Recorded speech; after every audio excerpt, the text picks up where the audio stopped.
এত লাশ, এত জানাজা, এত মানুষের কবর আপনি পড়লেন, দেখলেন, এত কিছু আপনার আখিরাত মনে করাইতে পারলো না?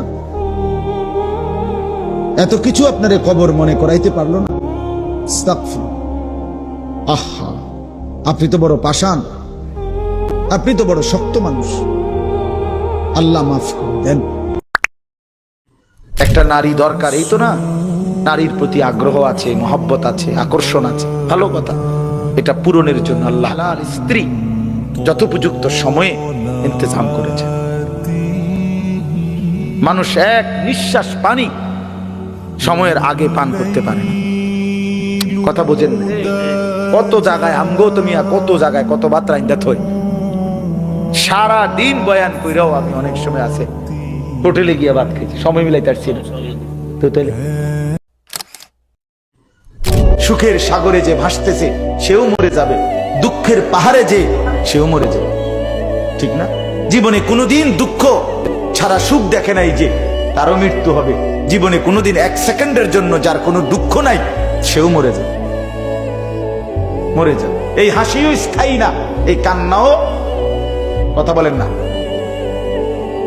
দুনিয়ার হাসি স্থায়ী, দুনিয়ার কান্না স্থায়ী, কোনোটাই স্থায়ী না। তোমার যৌবন স্থায়ী, কথা বলেন না কেন? না বন্ধু, না, মৃত্যু থামাই দিবে। তুমি মা বাপ, আত্মীয় স্বজন, ভাই বন্ধু, পাড়া পড়োশি, ফ্রেন্ড, বন্ধু, ধোকা ধোকা, এরা কেউ শেষ পর্যন্ত থাকবে না। তুমি আমি একাই, তুমি একাই। হয় তোমার বাবা আগে কবরে যাবে, অথবা তুমিও আগে কবরে যেতে পারো, দেখা হবে না। তোমার কবর তুমি একাই, তোমার একাই ফেরেশতার মুখোমুখি হইতে হবে, একাই হাসরের ময়দানে দাঁড়াইতে হবে। নওজোয়ান, তোমার মতো বয়সীও তো কত মানুষ কবরে আছে, আছে না? সে মরলো কেন ভাইয়া? বেকুব দেখে না? তুমি চালাক দেখে মরো না? না,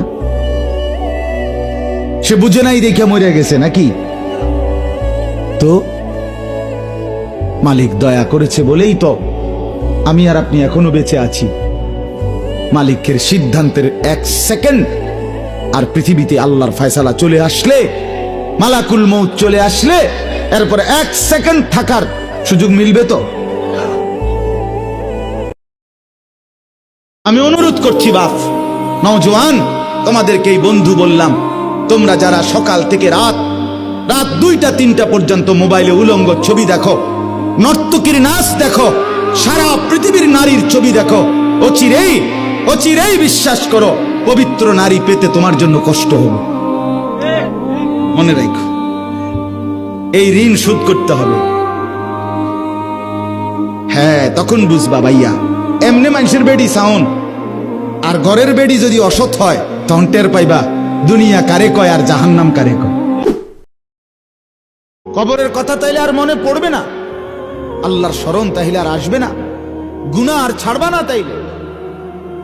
বলে আল্লাহ জিজ্ঞেস করছে, ইকতারাবা লিন-নাসি হিসাবুহুম ওয়া হুম ফি গাফলাতিন মুরিদুন। আল্লাহ তাআলা বলে, মানুষ, আরে তোমাদের হিসাবের সময় একদম কাছায় গেছে, অথচ তোমরা এখনো আল্লাহ থেকে গাফেল হয়ে বিমুখ হয়ে আছো। আহা কি করছো, আহা কি করছো? আপনাদের যাদের দাড়ি নাই চেহারায়, আপনারা নিজেদেরকে কি পরিচয় দিতে চান? বলেন, মেয়ে এখন দাঁড়ায় বলেন, কি বুঝাইতে চান নিজেকে? ইমানদার এমন হয়? 1450 বছরের ইমানদার এমন ছিল? আপনি আপনার কি বুঝাইলেন? আমার নাম আনিসুর রহমান, আমি চ্যালেঞ্জ করলাম, আপনার যেই ছেলে ফজরের নামাজ পড়ে না, মেয়ে ফজরের নামাজ পড়ে না, এ ভদ্র না, ভদ্র নয়, ভদ্র নয়, অসভ্য, অসভ্য, অসভ্য।